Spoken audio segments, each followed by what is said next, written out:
विमान प्रवास बंदी हटवावी असे खासदार रवी गायकवाड यांनी संसदेत बाजू मांडली। एअर इंडियाच्या कर्मचाऱ्याला मारहाण केल्याप्रकरणी वादात सापडलेले शिवसेनेचे खासदार रवींद्र गायकवाड यांनी आज संसदेच्या सभागृहात हजर राहून आपली बाजू निवेदनाद्वारे मांडली।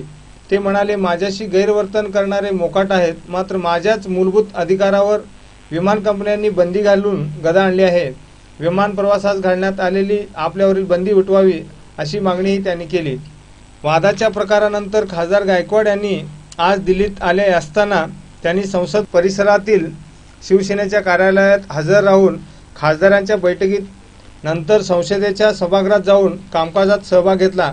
सेनेच्या सदस्यांनी आज आक्रमक होत एअर इंडिया विरोधात घोषणाबाजी केली। शून्य प्रहरात खासदार गायकवाड यांनी आपली बाजू मांडली। ते म्हणाले, माझी कोणतीही चौकशी न करता माझ्यावर हत्येचे आरोप लावलेच कसे? माझ्याशी गैरव्यवहार करणारे मोकाट असून माझ्याच मूलभूत हक्कावर मात्र गदा आणली गेली आहे। आरोप सिद्ध होण्यापूर्वीच माझ्या विरोधात मीडिया ट्रायल सुरू आहे।